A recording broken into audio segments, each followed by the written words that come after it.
$6.59. Is Jamie a president? Is she somebody? Staff. You staff. Oh, great. So you'll be introducing her, I suppose. Great. And then can we, unless somebody's speaking, we'd like to just have it, just the board being seen or who's ever speaking here on there. Okay, is everybody ready to go? Excellent. Okay. I'm going to call the regular meeting to order.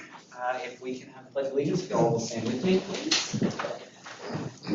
I pledge allegiance to the flag of the United States of America and to the republic for which it stands, one nation, under God, indivisible, with liberty and justice for all.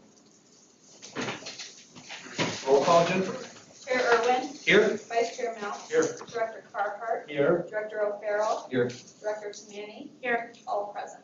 Wonderful. Okay, I think we have an introduction of our new accountant. Yes, we do. So I am Jennifer Larkin, the Administrative Services Manager for the district. Yeah. And I'd like to introduce you to our new accountant, Jamie Fawcett. So Jamie comes to us with about more than 10 years of experience in banking. She worked for River City Bank for a long time. She was an operations supervisor. She did regulatory compliance.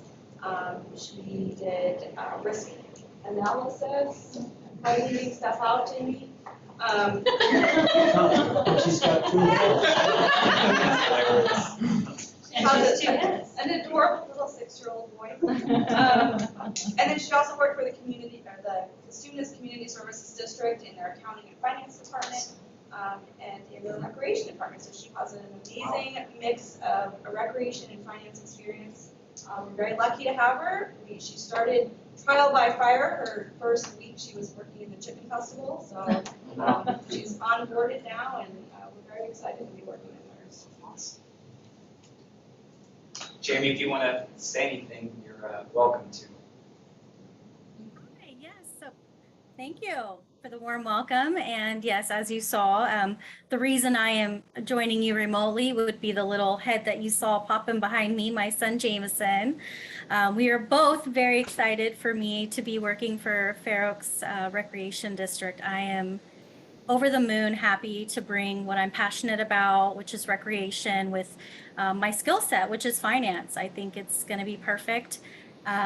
As far as the Chicken Festival, I had a blast. It was so fun working. I had the perfect job, which was basically greeting visitors as they came in.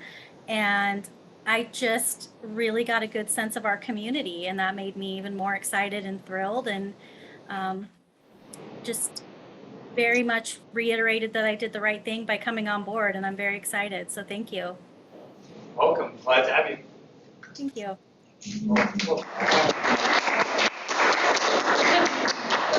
Cindy, did you work with Maureen there, or work for Maureen? Is that Marifa? I did. I did work for the district while Maureen was there. I didn't work really closely with her just because of you know, the size of the district, but I did have a chance to get to know her and work with her, and I was very impressed with her professionalism, and yeah, so I have that in common. Just curious. She was our wonderful administrator before our current wonderful administrator. Right. Yeah, I've seen her name pop up on a few documents that I've gone through, and I thought, hey, Maureen, I knew her. Well, welcome to the team, Jamie. Thank you so much. Okay, so it looks like we have an Excellence in Safety Award recognition.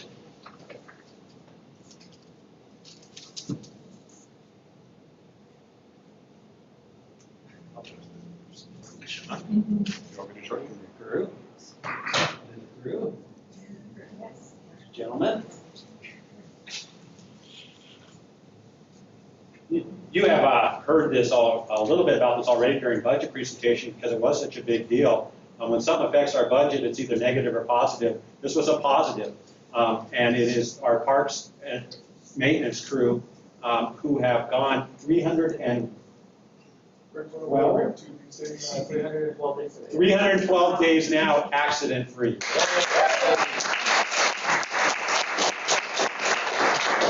There's only two ways of doing that. One, you have to have a manager who instills that and supports that. And two, you have to have staff that practice, instill, and support that as well. We have both of those. We have an incredible crew. And I really want to recognize them with this plaque. And as they go into their office, they can slap it with their hand or whatever. Well, don't slap it too hard. Yeah, it's just, don't jump or anything like that. Just keep it on the ground. But anyway, the plaque is presented to the park staff in recognition for outstanding safety and dedication to the Fair Oaks Recreation and Park District 2022 Excellence in Safety Award. How that made $77,000 is through our insurance premium. So it's a reduction in our cost for insurance. So anyway, well done, gentlemen. Hey,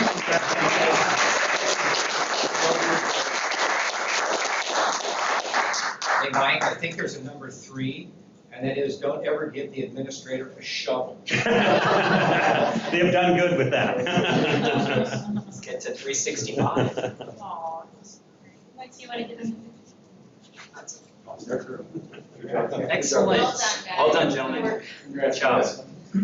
Okay, next we're going to move into audience and public comments. This is time for anybody in the community, both online and in person, to bring up anything they wish to speak about anything. You have 3 minutes and 3 minutes total to speak about anything that you would like.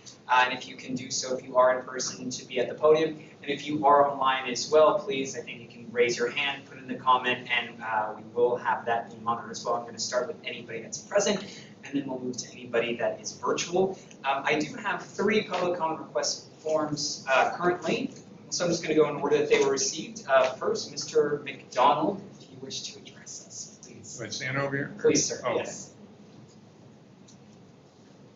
Hi, I'm Vince McDonald, the current resident of Fair Oaks for, 24 years. I'm currently also the liaison coordinator for the Phoenix Garden, and we have 55 plots there over next to the dog park. And I'm a retired plumbing contractor also, so I was in business 32 years, past board member on plumbing, heating, cooling contractors. And so I have a lot of plumbers working for me. The plumbing over there is terrible shape, really bad, and so it needs to be addressed. It's galvanized steel pipe. Galvanized steel pipe hasn't been allowed to be buried in the ground for over 40 years. Whoever put that in was not on the page for on code and compliance, because it's rotting out. We have leaks. We had a leak over there today. Are you Sean? I'm Sean. Nice to meet you. Hey, nice to meet you. His crew's been great. I mean, they get right over there, but they're mucking in the dirt. They're dealing with pipes that are like a patch on top of a patch. And I'm going to tell you, I did this for a lot of years with a whole crew doing apartment complexes and such. It's going to get to the spot where you're not going to be able to patch it anymore. And it's going to have to get shut down and redone. That's going to cost a lot more money than if you just handle it and get it in your budget to deal with it. It should, and unfortunately, they shouldn't have put galvanized steel pipes in there when they did. So now you're paying the price. It's like 20 years old and should have been PVC. And so, but I don't know what happened there. So anyway, that needs to be done. And also, we got weed problems on 2 sides of the garden. On the west side and on the north side, there's a drainage that goes through there.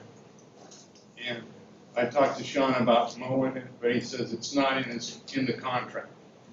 Well, it needs to get in the contract because it's a real hazard. It's a fire hazard too, because these weeds are between the garden and in this public, where the bunch of houses are. And they'll get 3-4 foot tall and all dried out. That catches fire, and guess who's going to get sued?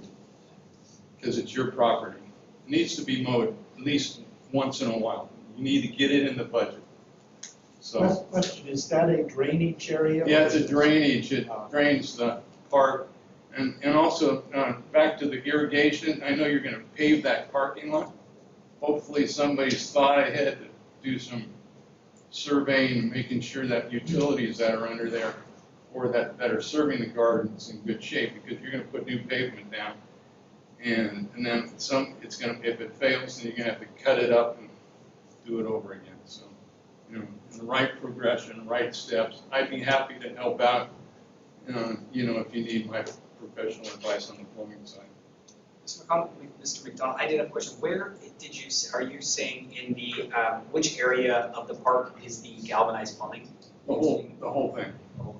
It's my understanding the whole network is galvanized steel. Is that correct, Sean? It's not all, the entire park is not all galvanized steel, but the community gardens. I know all the risers are. In the gardens, we have a lot of galvi, but in a lot of our other fields, it's PVC.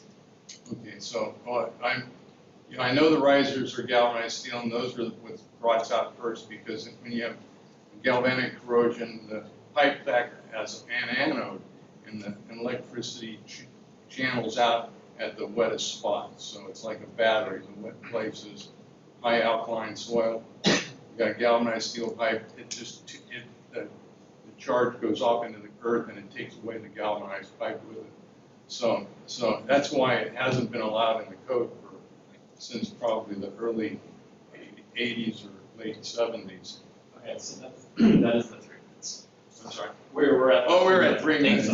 Would you mind, could I see the document you have sure. that break? Just for, yeah, if you'd like to. If you want to talk about this later, you know, or hook me up with somebody. we're gonna discuss, I'm gonna bring it up with them and we'll see if we can get this addressed. Okay. Okay, if we could see that, I would love to see sure. that at least. If I could just real quick moment, our last conversation on this was with our previous landscaping contract. That is most definitely in our contract now. And we have multiple highway mows in that area here, and we are working on other options to handle that. I didn't know. Last time we talked, it's like, oh gosh, you know, it's not in the budget. One other clarification, I believe the extent of our irrigation system are just hose bibs on risers throughout the garden. That's all. Yeah, there's no Main irrigation lines, sprinkler heads or hose anything bibs like that. periodically, yeah. Is there, can. Every plot has a hose bib, and basically, Every plot? yeah, there's 55 plots, and so every plot, and so there's one riser that's shared by 2 plots. So essentially, you're gonna have at least 25 risers.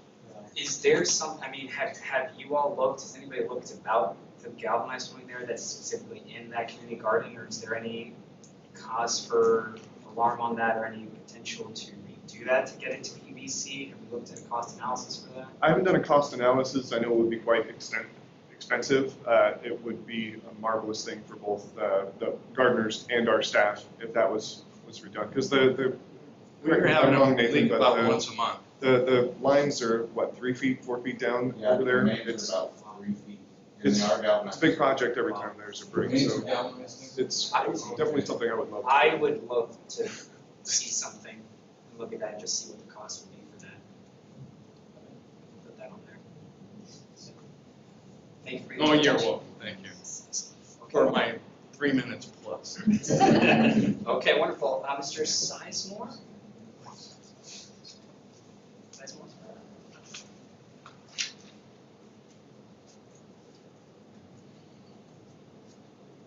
My name is Larry Sizemore. I'm a retired real estate developer. I live on Dijon Court, 4404. And I'm here concerning 2 issues. And I've dropped off, tried to summarize the problem. I don't know if I'm in the right place to discuss this, but I represent 21 homeowners on Dijon Court. I'm head of the Architectural Control Committee. Could you speak up a The little bit latest louder? issue that we have concerns the property directly at the corner of Old Winding Way and Winding Way. And I've summarized that on the documents. The property is zoned RD5 SPA. And the owner of the property now has the lower section of the property converted into a used car storage lot. And there's up to 15 to 20 cars parked there. And that's clearly a violation of the RD5 zoning. It's a violation, I'm sure, that the SBA doesn't want a storage lot right across from the entrance to the village and right across from the Chinese restaurant. We have tried numerous times, filed complaints with the county, with the code, 311 code, and we're getting nowhere. They're not doing anything about it. And so I don't know if I'm in the right place to talk about it, but I'm asking for some help. Perhaps you know people at the county that you can discuss this with. It's an eyesore. It's not a compatible use for the village right smack dab where you turn in to go in front of the restaurants and have a bunch of used cars. And these are cars that are coming from the car lots. They don't have enough storage in the car lots, so they have renting space from the owner of the property. I have no vendetta against the owner. He's a really nice guy. He's trying to make a buck. But the people that I represent on Dijon Court don't think that's an appropriate use for that property. And if it is a zoning violation, he shouldn't be allowed to do it. So I'm asking for some help. I don't know. Have you emailed our county supervisor, Rich Desmond, on that? That would be, yeah, so I would email him, and if you don't get anything back, I'd be happy to do an interview with him as I've well. talked to the head of the planning department, the building department, and I'm getting absolutely no response around. Yeah. One of the people on the Dijon Court that helps me suggested that I come here. So if you could give me somebody that, in authority that maybe I could talk directly to, but I think this is something that the SPA zoning would never allow a car storage right in the village. If I may suggest, probably it's a code enforcement issue. Code enforcement, you could probably contact them through the 311 number. I've contacted them 6 times, they don't do it. I think they have jurisdiction over get there. some help. I'm just frustrated because I'm getting nowhere. We've filed all these complaints and it's just not happening. Yeah. Well, if code enforcement isn't doing anything, I would second Raymond James' suggestion to contact Supervisor Desmond's office. They can put a little behind it. The next issue, and I'll make it quick, and I don't know if this is the right department to talk about, but on my street, I'll on Just the quick. John Court, right on the corner, we have a house that's been abandoned. It's substandard. It's been vacant for 25 years. Homeless people now and it's causing disarray in our community and been asked. We have filed so many complaints with the building department, it's been red tagged at least 10 times. I don't know who to talk to. These I'm are trying these to- are both county things, and so I have Rich Desmond's email. Happy to make sure he can get this. Contact him and tell him about both these issues because these are definitely issues that he should address. You know if the John Court is in the SPA zone? Or is Yes. it is? I think it is. Yeah, I believe it is, I'm- and that is a county issue. I'm aware of one instance that I was involved in over in Orangevale where the neighbors got together and filed a small claims court suit against the property. It was offensive, and I believe they won their case on it. So You might try that. the owner lives in Vancouver County, he's in car, he doesn't do anything. He's been cited so many times, he just doesn't. Okay, well, now it's becoming a problem because we have homeless people camping out in the front and using the backyard as a toilet and drinking drugs. Sizemore, definitely, we recommend contact. So I'll contact them. Please, if you don't hear anything, send us an email, and I'm happy to specifically, I'll send him an email if you can't get a hold. Okay, well, thank you for. You're awesome, thank you, Mr. Gray. On behalf of the board, before you leave, sorry. Yeah. Rich Desmond, Fair Oaks Community Meeting will be here in October, like the 16th or so, at 7:30 in the morning. You can come address him directly, or Vanessa as chief of staff. And then on the Fair Oaks Park and Rec website, there's a link to the next VOBAC meeting, which is October 5th. That's the group that represents the village area, and that seems like a place where they can get a lot of, or you can get a lot of traction.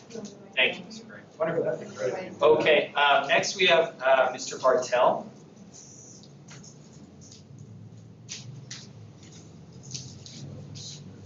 Hey, good evening, everyone. So my name is Jake Bartel. I'm a somewhat recent transplant to the area, and I got involved in the Phoenix Bike Park. So kind of here to on behalf of the efforts going on there. So what I'm asking is the board to kind of encourage the board to revisit the outreach that had begun to expand the bike park in the Phoenix Park. As I understand, the progress on the outreach was moved behind some efforts at the La Vista Park, and those efforts have made some progress, and so I'd like to kind of encourage folks to revisit the expansion of the Phoenix Bike Park. I believe in the staff report on May 19th, 2021, there's outlined a couple of like objectives that would be ahead of this outreach, and it seems that those progress has been made on those. So I'd like to just encourage the exploration of getting more outreach on that.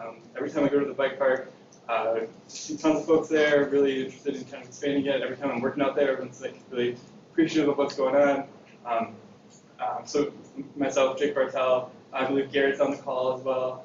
Just heard from him, and Robin is here also representing the Family Free Ride organization, who's been kind of trying to get some progress on this. So that concludes my remarks. Just excited to kind of be here and be involved in this process. And so thanks for your consideration. Thanks.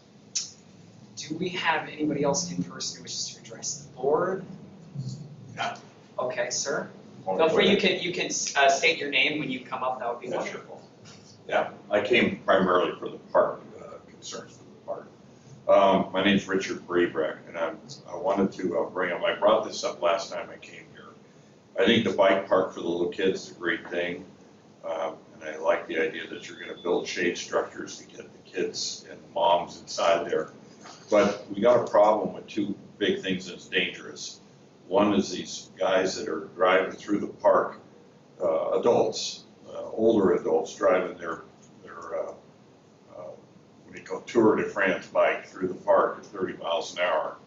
And also these guys that are driving these motorized scooters, they have a myriad of them now that are electric.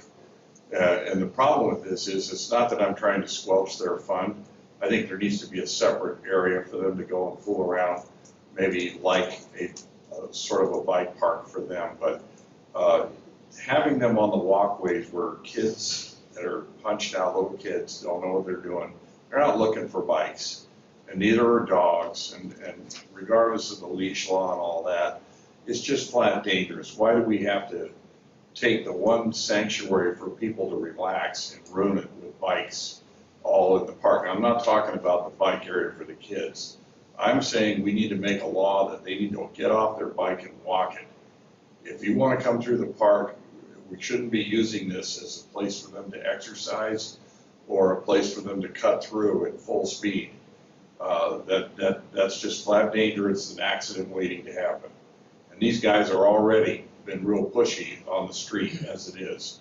But the other thing I wanted to bring up is just a suggestion, is that you know how you don't have enough drinking fountains, especially in the hot weather times of the year, but I would suggest that they figure out a way to do those like doggy drinking things where when you press the button, you get water for yourself, and it puts water down below for the little critters so they can have a drink, rather than trying to keep a plastic bucket, there that someone didn't crack or steal. And if you can't afford that, then I thought another idea would be to just make a small depression in concrete that you could put water in next to wherever your water is, and that people could turn it on when they turn on the water if you can't, because I heard they're raping parks for those doggy ones. They're pretty expensive. So anyway, I was just thinking, because so many people use the park to walk their dogs, and you have drinking fountains near the, what do you call it, restrooms, but you don't really have them around the backside of the park very often. A lot of kids are out there for sports. So it'd be kind of nice if there was just a few more drinking fountains along the walkway. You know what I mean? That's primarily it. But I do think we need signage right away or something to be done, so that there's a speed limit or something, but how do you enforce that? Thank you, sir. Yeah, that is the I'm sorry. Do we have any, what are our rules right now as it comes to bikes through Phoenix Park? Do we have anything, do we have any signage, do we have any speed limits, is there any code, anything at all? Sac County Code lines out speed limits for vehicles. To my knowledge, they don't necessarily for bikes. We have no restrictions against riding bikes in the parks, though we do have restrictions aligning with Sac County codes that electronic or electronic, but motorized vehicles are not allowed to be driven in the parks. So when we do see that, we stop Do that we, activity. do we get much complaints of more street bikes just going through the parks at all? Do we get? I don't feel many. I feel. Okay, okay. And then do we have I can't recall, do we have a dog water fountain? We do, and that is. Okay, but what about, there's a dog park though in Phoenix? They typically fill kiddie pools up with water there so the dogs can cool off, and most of the dogs tend to drink out of that. They also have a lot of water bowls that the 4-dog group brings in, and they have them out there. So there's always a space in the dog park for dogs to get water. I put a nice one in down at the Bluff Donor Plaza. They're about, probably just under 3,000 or 3,500 for the deluxe device, but then they have to have a water supply, and it has to be a potable water supply. And Is then it there takes any cost. water supply around there? There are a couple of drinking fountains located throughout the park. I know there's one by both of the playgrounds. There's one by the restroom building. There's one off the face of Jim David restroom, which is the restroom by the dog park. I believe that sums it up. Can you think of any more, Rick? That's about it. Yep. Anybody care to see anything on Central Water Fountain? Maybe as Dog we replace them, I mean, because eventually they need to be replaced. And I know that at Madison, is it Madison Park or Madison Place Park, yes. Madison Place Park, there is one of the ones like you mentioned where it's for humans and dogs, Yeah. which is nice. But that's also one of our newer parks, so perhaps as we replace them, we can keep that in mind. Do you know how long it needs till we replace Yeah. one? How old 20 are they? years. We do a lot to limp these drinking fountains along, replacing the innards rather than replacing the whole body of it. The body tends to last because it's steel, lasts quite a while. They all have a lifespan, and we can start looking into replacing a few every now and then, one a year or something like that. I mean, it's just a long process. If we do replace them, especially near the dog park, I think we should be looking though at one that would include dogs as well. Not just hardly any difference in the device itself. What is tricky is having a nearby potable water supply. So if they're located near a restroom or a place where there is already potable water, it'll drastically reduce your cost of installing them. Maybe that could be an adopt item or something that local Maybe groups some would sponsor, sponsor. yeah, some groups there to Put a see. plaque what the on it, interest let would them be. sponsor it. Yeah. Okay, great. Sorry, I just want to say I was referring to Phoenix Field Park. Okay, I don't go to a lot of the other ones. Yeah. That was what I was talking that's what I was thinking. The newer parks have them. about. Yeah, I For think- the garden. Yeah, we need to. I think so. Okay, yeah, good, okay. Do we, sir, Can I you may, yeah, please. try and keep this short and sweet? State your name, please. My name is Robin Kalsbeek. Thank you for having me. I'm a relative newcomer to Fair Oaks. Moved here a year and a half ago, originally from the Midwest. I'm here just like Jake with Family Free Ride, but also as a citizen of Fair Oaks. Love the parks, love the community. I'm a huge advocate for youth in sports, in any sports, and one of the first things I saw was the Phoenix Bike Park, and I wanted to get connected as an avid cyclist myself.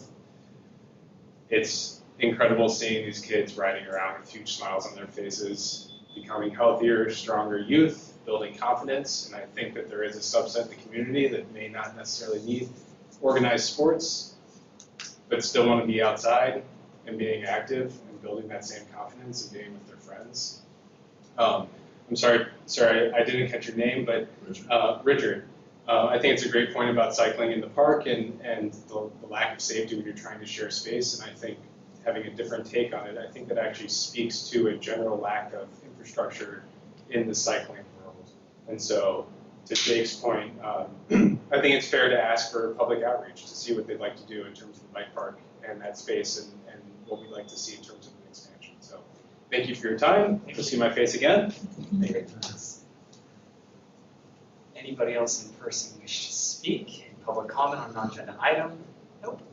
Is there anybody online that wishes to address? Yes, we have two, so Kimberly Patillo. Wonderful. Kimberly, please take it away if we can bring her. Hi there, sorry about that. I am actually out at an event for our honorary mayor, but I just wanted to say a huge congratulations and the hard work that Sabrina and her team and everybody with Chicken Festival this weekend was just off the chart. I cannot tell you how many people came out to our booth that we had for the cornhole tournament, which we appreciate you guys letting us have that opportunity. It was just amazing, and so many people came up to us and complimented how much they loved having it in the Fair Oaks Park rather than having it in the village. I think we've outgrown the village for this event, but I just want to say that hands down, this was a great event, and I just want to say that team that you guys have was absolutely amazing. So I want to just give a big shout out to everybody that worked very hard on that. Awesome. And that's all we got for you guys. Thanks, Kim. You're welcome. Wonderful. And then our next person? Garrett McDermott. Wonderful. Okay, let's bring Mr. McDermott up. Good evening, board and staff. Can you guys hear me okay? Absolutely.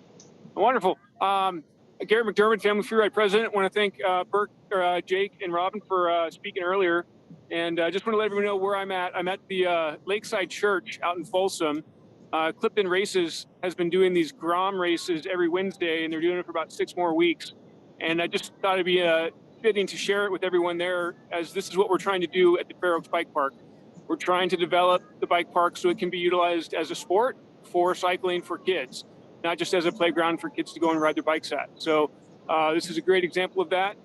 Clint Klassen was the one that built this track. He submitted a letter of support last year when we gave our presentation for the expansion. And he runs the nonprofit Clifton for Life. The event here, it's $20 to enter, and they had about 50 entries tonight for the kids.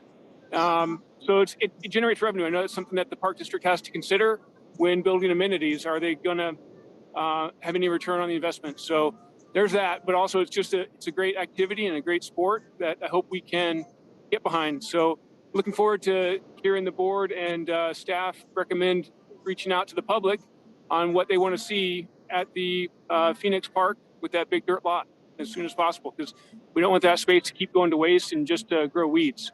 So thank you so much for your time, and look forward to hearing how everything goes.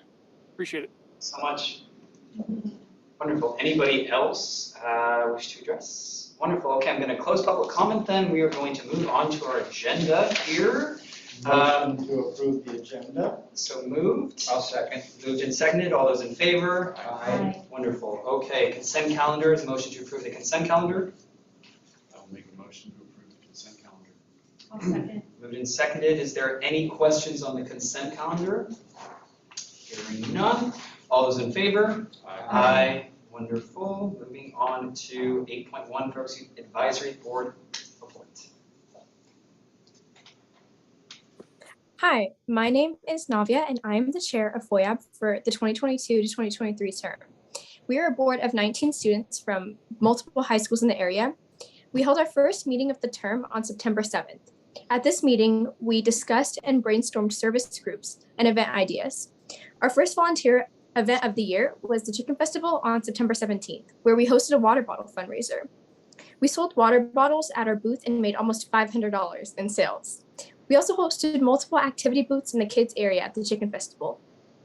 We are really looking forward to this term and are excited to give back through service. Thank you. Thank you. Navia, where was the water bottle booth? I was looking for that all the time. It was in front of the kids. By the picnic tables and the green chickens. Maybe. We're gonna get a bigger poster next year. Yeah, maybe closer to the front. Okay, awesome job, Navia. How many FOIAB people were out there, members were out there? This was a mandatory event, so hopefully everyone who was able to volunteer did volunteer. And if not, we'll have articles next time. Okay, awesome, wonderful. Very good. Any other questions? Awesome, thank you. Moving on to 8.2, discussion possible action regarding approval of the fiscal year 2020-21 financial audit. All right, well, thank you. I'm Jennifer Larkin, Administrative Services Manager for the district, and this evening We are going to be reviewing the fiscal year 2020-2021 audit with our auditor, Ingrid Schiffline, who is here. You have at your places a summary of what she'll be walking you through. And if you have any questions when she's finished, she's here to answer questions as well. And then we just ask that you approve the draft audit so we can finalize for 2020-2021. Welcome, Ingrid. Okay, thank you. My goal today is just to touch on the highlights of the summary. There's a one-page summary that should be there in front of you. The first item there lists the reports that we issued as a result of the audit. It consists of the 4 reports that are listed there that I believe are included in your packet. The first report I'd like to discuss is the independent auditor's report on the financial statements, and that report is considered an unmodified or clean opinion on the financial statement, indicating that they're fairly presented in accordance with required accounting principles. To touch on some of the highlights of the numbers part, I won't bore you with the details of it, but just kind of touch on the highlights of the information. So on the statement of net position, showing that you have about 14.8 million of unexpended bond proceeds, and those are reported as restricted cash. That report also shows that you have about 19.3 million of bonds outstanding from 2 different bond issuances. The statement of net position is also showing a negative unrestricted net position or equity, and that's because of the pension and the OPEB liabilities that are required to be reported as liabilities, but they're not currently payable. They're long-term estimates of the resources that are needed to fund the current retirees and the current employees that will retire down the road. So they're highly estimated amounts calculated by actuaries. So that's what's driving that negative equity on statement of net position. Looking at the fund basis numbers, the fund balance sheet, which breaks your financial information out into the general fund and all your various other funds, which is really the basis of accounting that you look at typically in looking at budgeting. It's showing that you have about 19.1 million of restricted fund balances. About 17 million of that is resources for capital projects. Within the general fund, you're showing unassigned or unrestricted fund balance of about 1.3 million. So those are resources that are not restricted for any particular purpose, but are available for any types of expenditures out in the future. The fund revenue and expenses are showing that you expended about 1.2 million of bond proceeds during the year on capital projects. Most of that is there's 3 main projects that make up that 1.2 million. One of them is the clubhouse renovation, village park renovation, and amphitheater remodel. That particular statement is also showing that for the first time in fiscal year 21, you did have a bond principal payment that was made of $825,000, and that's on the 2019 series. The 2020 bond series, the principal repayments for those bonds don't start until August of 2032. So those, at this point, you're just paying interest only on those bonds.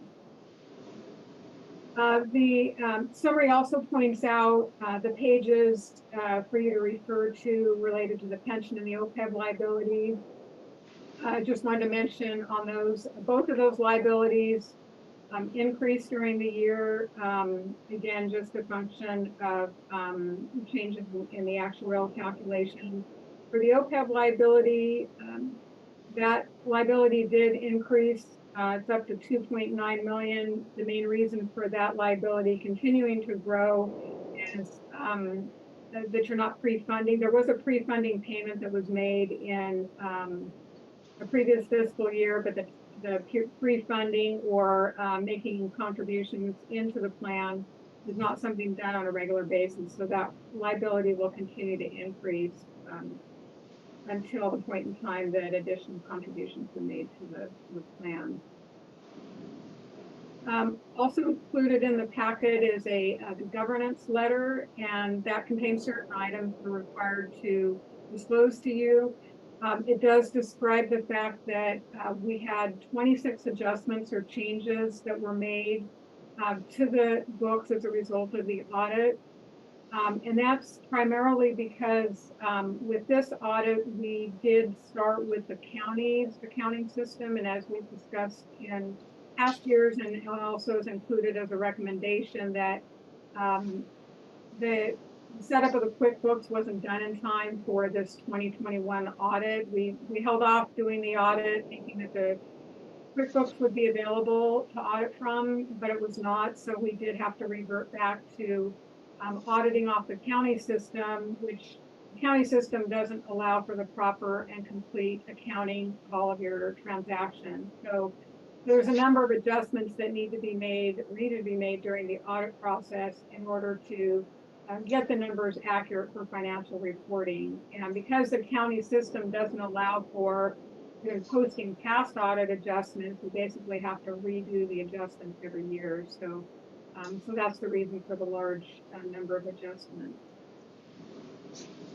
We also identified there's two areas that we did not adjust for, but we're required to bring those to your attention. There's a schedule attached to the letter that identifies those two.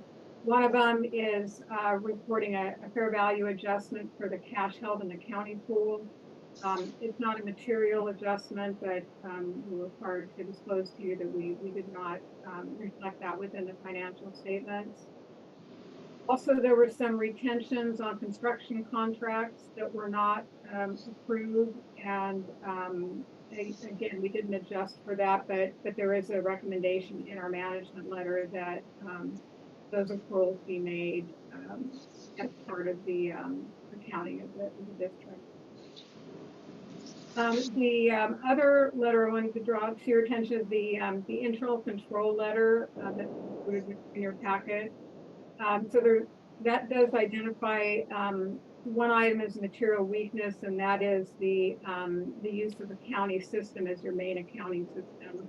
And so we do still encourage you to continue with the efforts of setting up the QuickBooks accounting within the district. We did discuss with management as far as the approach to just bringing everything current. And I haven't had a chance to talk to Jamie about, kind of how that would work, but I think just bringing, since we already are out, past even the June 30, 22 fiscal year, and this audit's related to 21, we're proposing to just set up using the audited balances for 21, perhaps just for the activity for this past year instead of now going back for 2 years.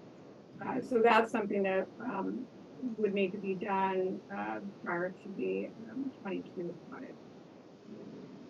There's also, there's several items under the other recommendations. There's still some carryover items from previous management letters that we continue to recommend.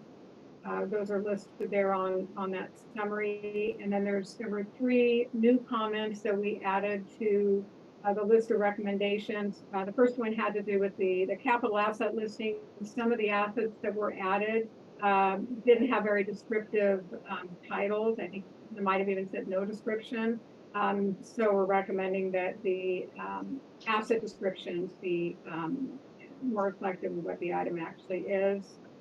The other item is we noted that there was a parkland dedication that occurred after the end of this audit period related to Gum Ranch, parkland that was dedicated by the developer. Those are required to be valued and reported as an asset within your financial statement. So we did, again, talk to management about getting the valuation so that transaction can be reflected in the accounting records for fiscal year 21-22. And the third new recommendation is ensuring that liabilities are set up for contract retention. So with all the large contracts that you have going on right now, it's important that those invoices be recorded at the total amount, not the amount net of the retention. So the retention amounts, even though they're not paid out until the end of the contract, they still need to be reflected as a liability in your accounting record. So those are the new recommendations. I mean, we continue to follow up on these recommendations until they are clear to our satisfaction. So with that, I'd like to open it up to any questions, any additional areas of clarification that you have on the audit. But just quickly before you ask Ingrid any questions, is there anything that staff want to say before we ask Mr. Ingrid that might clear up or answer perhaps anything we may ask? Is there anything that you all have? Okay. Let me say one thing, sorry. We are working on that valuation for the Gum Ranch property, so Okay. that is on. Is that on the creek or is that on the whole park? Yeah. Because there were two different acquisitions there. Yeah. Section. Yeah.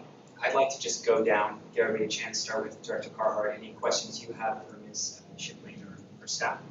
Well, I think my biggest question is this. We've had this recommendation for many years now that the county accounting system is flawed for our needs. So, and it does sound like it would be a complicated transition whatever year we try to do that. So, so that we don't have to hear this for the next 20 years, what does staff, what do we plan to do and how difficult will it be to do that? It's challenging. Mario attempted to do it last year and obviously did not finish in time for the audit. We're planning to start with this year's current adjustments that were made and sort of starting this year. And hopefully that Which is 21-2? 22-23. 22-23. So it seems to me in the transition, you have to account in both systems until the following year. You have all in to, our you system. have to double, I mean, it's double or perpetual. It never ends. Oh, because they manage our money. So do we have any plans really to do that? We do. We've been working with a contracted CPA who has been working with Mario, and now we'll work with Jamie to continue the process. Good luck. That's a lot of process. Yeah, it seems very difficult. And that's But it's probably also why- good for us for purposes. It will be a benefit to us once we actually. And it's going to save money to do that too, or does the county do this for free? The county does it for free. Yeah. Okay. I have a question for Ingrid. On the balance sheets where you list the major funds versus the non-major funds, is it based on the amounts in the funds? So they can see that the 2019 bonds debt service is listed as major, but then 2020 is listed as non-major. I wasn't sure how that works for reporting purposes. Yeah, there's criteria. It's based on it has to be 5% or more of total assets, total liabilities, basically looking at kind of all of the subtotals in the financial statements. And if it represents 5% or more of any one of those categories, total revenue, total expenses, then it meets the criteria of being a major fund. Okay, and then because we're going to continue to have the debt service, we'll just continue to have additional funds, and they'll just be, they're always segregated by year then, is that correct? There won't be an overlap, like we won't have just one line item for just debt service funds, they'll always be distinguished by year. Yeah, I mean, they could be combined for financial reporting purposes, but within the county system, they're currently being tracked in two separate funds. Great. Awesome. Director Mounts? I have a follow-up question based upon what Ralph was inquiring about. So are there other independent park districts that struggle with the county's accounting system? Yeah. I know The that better question independents, is whether any of you has anybody done the jump shift? Yeah, there's, most of the, special districts that use the county as the treasurer, have already converted to having their own internal accounting system.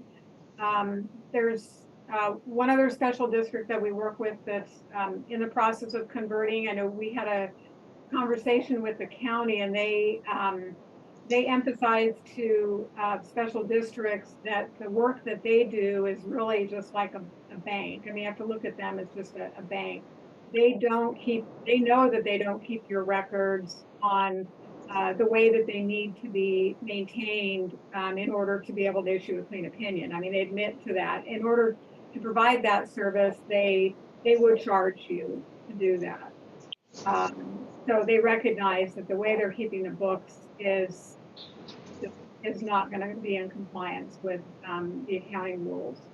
They discourage special districts from having them do that because it increases their workload. But yeah, I think just about all the special districts that we work with, and even the other ones that I know of in Sacramento County, have all switched over to having their own internal accounting. So it sounds like it behooves us to work with one of those other districts that's already struggled partway through. And so we would be keeping our own system. And did you say you could do that with QuickBooks? Yeah, QuickBooks, many of them are using QuickBooks. Some of them are using the more complicated systems that I don't think is worth the money. I mean, I think QuickBooks will do what you need it to do. I mean, there's a wide variety of accounting systems and a wide variety of price points on them too. So I don't think there's a need for you to use a real expensive system. I think QuickBooks would serve the need. Thank you. I had a question, I think more for staff. I'll see if staff knows first, Ingrid, and then you can jump in. The 14.7 that's in restricted cash investments, that is mostly coming from where? Bond. Okay, so that is, so why is that in the capital project funds, restricted cash investment versus like the Fair Oaks bond section? That's just what they call it. They call it the capital projects fund at the county. Okay. That is the name of the account. Because we have, and maybe that's the, is that the 1.2 that we have for our other? That's just what we spend it on capital projects. Okay. Yeah.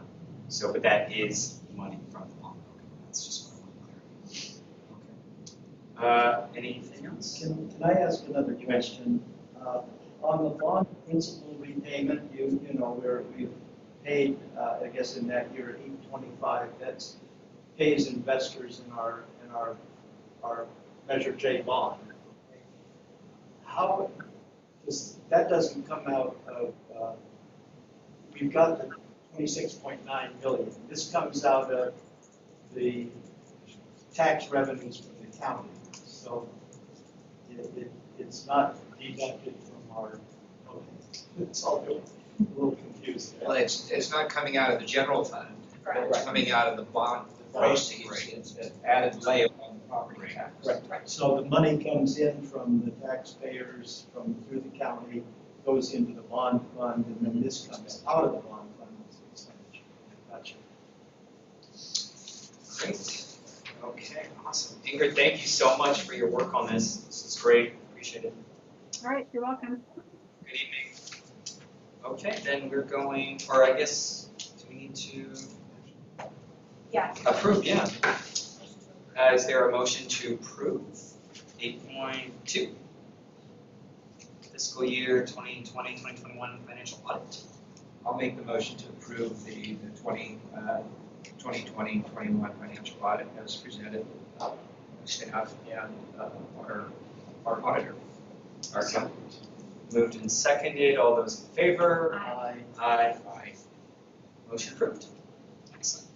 8.3. Let's discuss lease agreement with San Juan Unified School District. Often I do these staff reports. Thank you, Board. Sorry, excuse me. Often I do these staff reports from the table, but this is an important one. I want to come up here and because of the importance of it. This has been a long time coming. We've been working on this for years. And we're asking for authority for the district administrator to sign the attached ground lease and construction agreement between Fair Oaks Recreation and Park District and San Juan Unified School District, allowing the Park District to construct, operate, and maintain girls softball fields, parking lot, restroom, and associated park amenities at La Vista Elementary School. The length of this lease agreement will be 25 years with an option renewal for an additional 25 years with rent payment of $1 a year. A little background on this. The construction of the girls softball fields was a project that the board had identified to be funded by Measure J funds. For the last 10 years, American girls softball has been utilizing La Vista fields for games and practices. The Park District has been providing minimum support for the girls softball, consisting of tilling the fields and providing ball mix.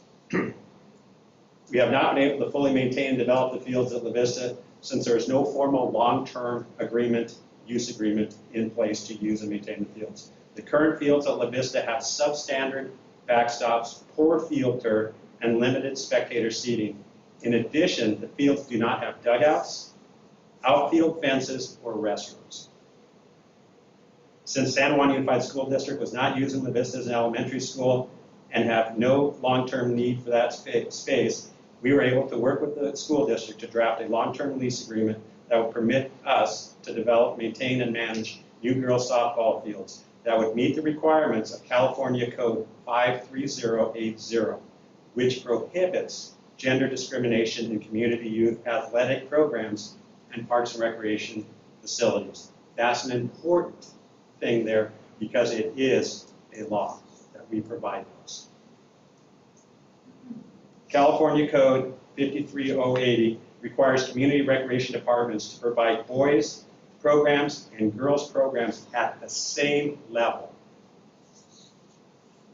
we provide for boys baseball. With funding from Measure J's, grants and donations, we will be able to provide girls softball fields that meet the requirements of the California Code. The long-term lease with San Juan Unified School District provides security for our investment of the taxpayers' funds to develop the fields and other amenities. The lease also provides, this is an important part, the lease also provides the opportunity for us to potentially purchase those fields. The open space around the fields will be open to the public when the fields are not being used for girls softball, which will provide a community benefit for the residents living near La Vista and on that side of Fair Oaks. Estimated cost to develop those fields is approximately $3 to $5 million, with partial funding coming from Measure J and other sources that may include grants, donations, and impact fees. A complete cost estimation for the development of the fields will be done as the site plan is created. An operational plan for this facility will be developed that addresses the cost of the maintenance and operation and identify the source of funds that can be used to meet those costs. We still have a lot of work to do, but the first step is to get the lease sites. I can answer any questions. Any questions from the board? Here, here. Yeah. Is anybody in the public which is? I have some questions before we do that. So after the first 25 years, we're locked in for the first 25 years. If it's working for us after that, now that would have, after 25 years, means we've invested $200,000 a year to provide that, plus the maintenance cost. Are we guaranteed if we want the second 25 years, the school district cannot say, no, you can't have it? That is correct. Okay, so we do have 50 years in this. As far as the maintenance, we will then be responsible for the entire L-shaped property for 3 fields, even if we only develop one? Correct, yes.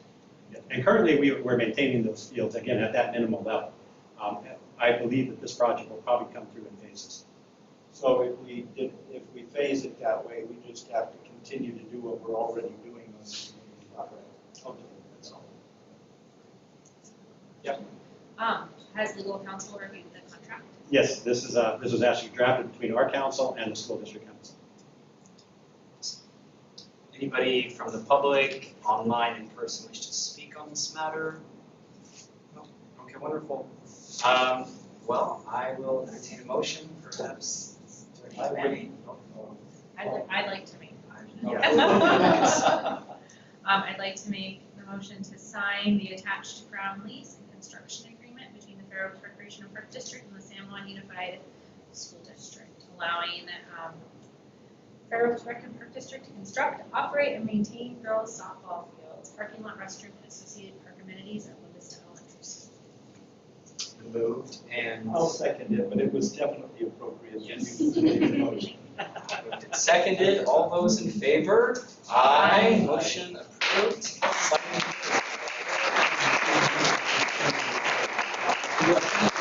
Real quickly, I just want to thank San Juan Unified School District too. Willing partners, excellent partners to work with, and I'm excited to be partnering with them on this project. It's amazing. Here it is. It's awesome. Congrats, everybody. Great job, staff, for making that happen. It's a big project. Okay, wonderful. Then let's move on to 8.4. Shall we approval of an easement for SMUD? Yeah, I'm not going to get up for this one. This is a 5-foot easement for utility maintenance in Village Plaza Park, and to allow me to sign that excuse me, that easement the easement, I need to have board approval. No, and there's no cost. I'm sorry, no cost of approval of this one. Well, any questions? Everybody good? Anybody from the public? No. Sir? This is an easy one. Great. I would move to give you the approval to sign that easement with the SMUD. Is that? So moved. I will second. All those in favor? Aye. And the motion carries. Wonderful. Excellent. We'll now have items from Board of Directors, and we'll go into staff, and I'll go from my right. Director O'Farrell. Nothing. Okay, Director Mouse. Nothing other than the fact that I saw you out at the Chicken Festival as well and was amazed at how many people were out there. It was crazy. I mean, we scootered up because we knew parking was not even going to be. Wasn't bad. You honestly probably would have found a spot. I heard we got a couple spots like designated for. Other than that, it's just the progress is amazing going on in Village Park right now. I mean, it's just like every day they're, I mean, even out there, I was running by today in the rain. They're out there doing stuff and it looks great. So very happy with that. Good. Fun to see. I was also at Chicken Festival and I didn't even see either of you because there were so many You didn't see your chicken outfits the whole head to toe? I had my chicken hat on, so but I was over at the kids area and then played off the trail, so maybe that's why I missed you. But no, great time and also very similar to what Kim had shared. I heard lots of comments about how it's perfect at Fairloops Park, so I think that's our spot. Wonderful night. Yeah, it was a terrific event. It seems like that's the proper venue. I worked my tail off with the Rotary project there from 8 to 8, and but I think it was very successful. And staff, everything went smoothly this year, which is terrific. So the only thing I observed while I was there, I'm very concerned. There's a lot of dead oak trees over by Madison.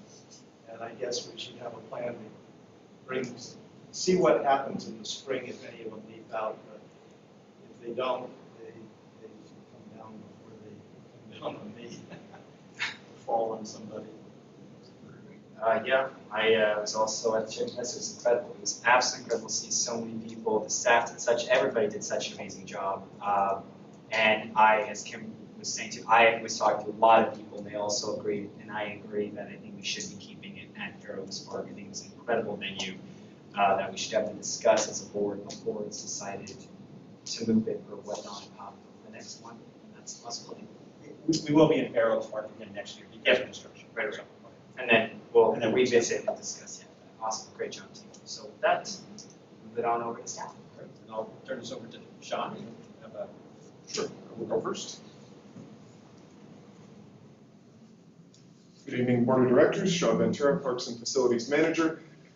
Thank you for allowing me to speak. I have just one quick item to bring up, and I'm hoping for a nod of approval from you all. We were reached out to by the Regional Water Authority once more. If you recall, they were the ones responsible for the rebate program that upgraded all of the clocks at Phoenix Park.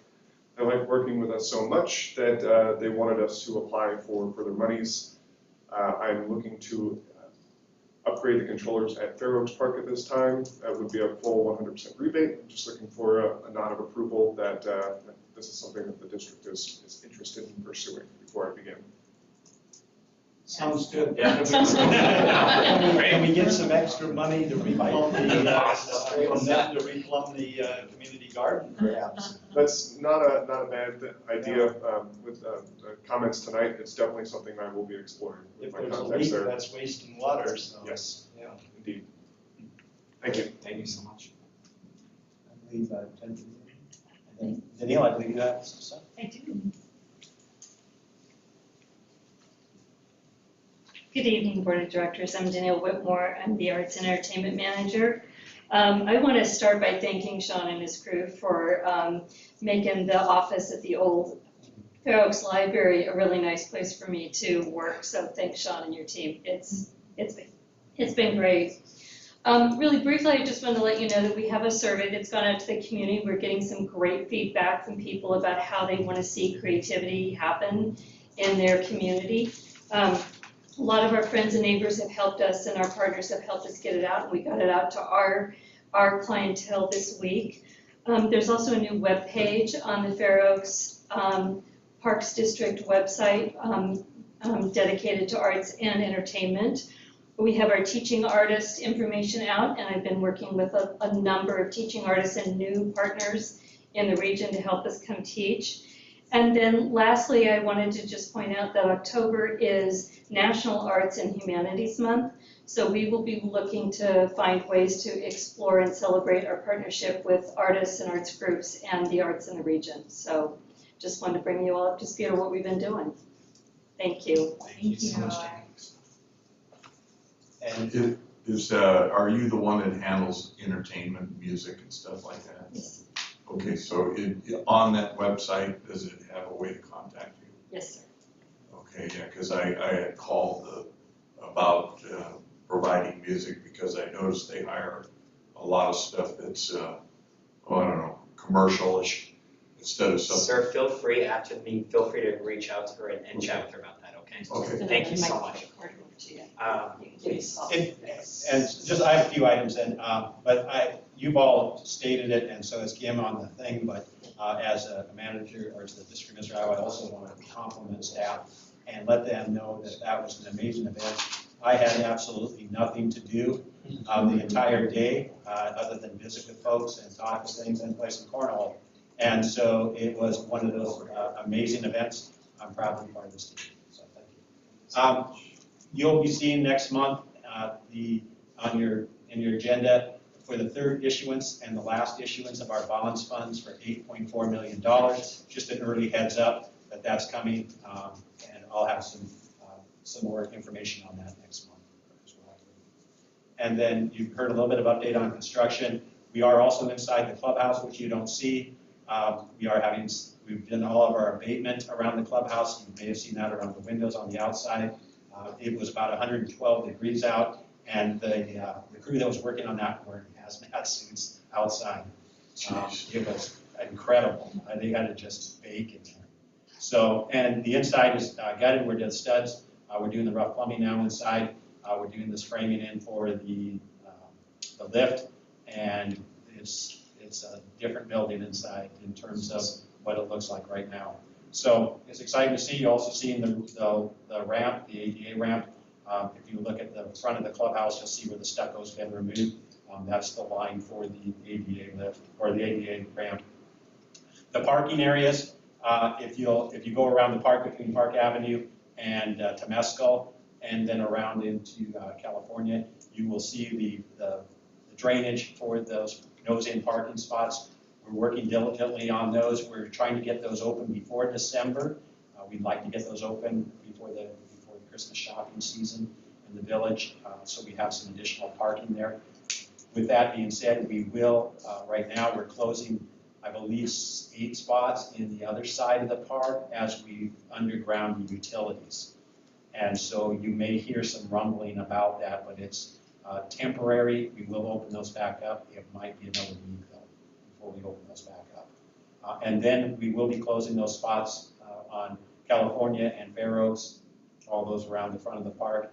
Those will be closed for quite a while. But I don't have a time frame yet for the closure. It will be after December though, and we will not close them before we open the other ones back up.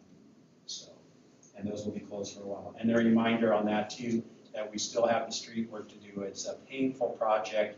Those parts are very painful, but I do want to remind you that those things are coming up. And I'm trying to do as much damage control as possible, but I understand the passion and compassion behind the businesses and the residents of Fair Oaks. And it is a tough part. This is a tough part of the project. So anyway, that's it for the construction update. Great, thank you. Mike, part of that project is to tear out all that conglomeration of the air conditioning stuff behind the clubhouse, right? Yeah, that's Is that done gone too. now? That's right. You know, yeah. And we had to reorder a different unit, and that unit requires some additional fixtures and shutoffs, and those are a little delayed, but shouldn't be any problem. It's not going to slow the construction down or anything. It's just delayed in the scheduling of the project. So. But it'll be a smaller, more attractive footprint with the new stuff. Yeah. I mean, we're gonna conceal it a little bit. Anything else on that? Okay, wonderful. So now we are going to go into a closed session, so the public is not available to join us for this.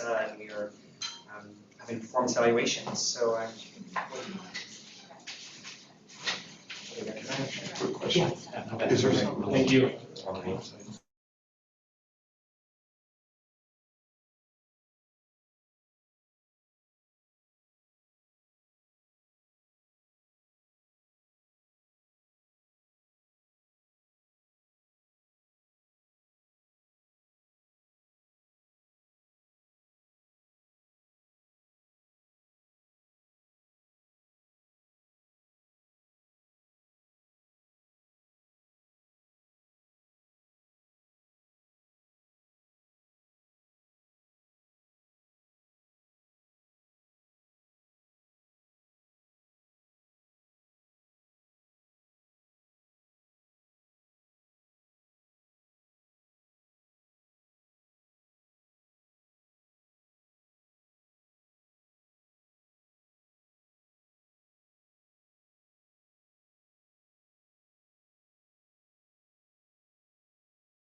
Okay, wonderful. Welcome back. We've just moved back into public session here.